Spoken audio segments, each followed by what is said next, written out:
You think you are making independent choices, but most of your life was designed before you were old enough to question it.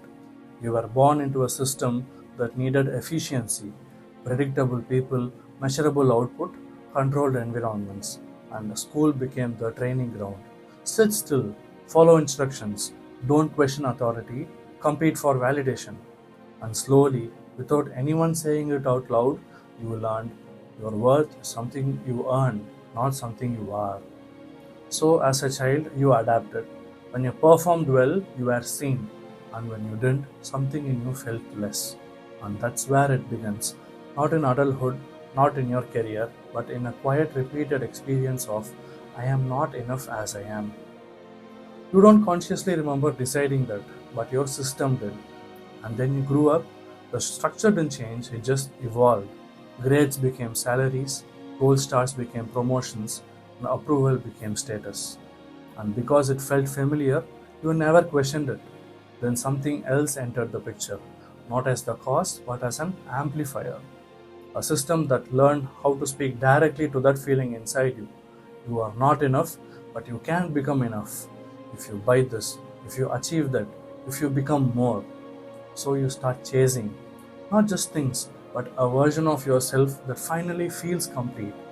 And for a moment it works. You feel better, more confident, more secure, but it doesn't last.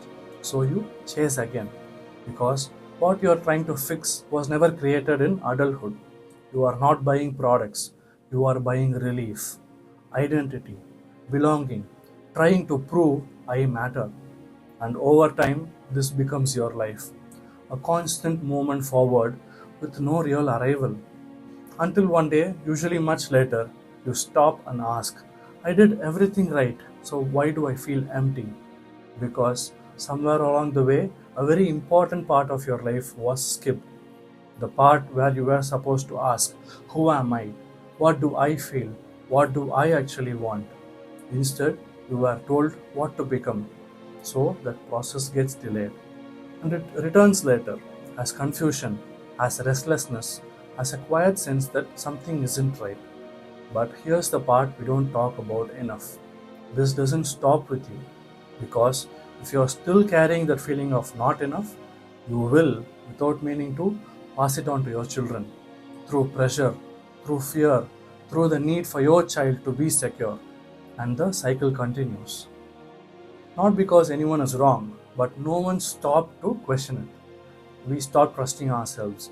We stopped trusting children. We replaced the trust with control, measurement, and comparison. And now we call that normal. This isn't about rejecting success, it's about seeing clearly that a system built on your insecurity will never be able to resolve it. So maybe the question isn't, what should I achieve next? Maybe it's, what part of me was never allowed to exist? And if that question resonates with you, don't rush past it. Sit with it, write about it. Notice where in your life you are still trying to earn your worth. Because the next step isn't to become more, it's to remember who you were before you believed you weren't enough.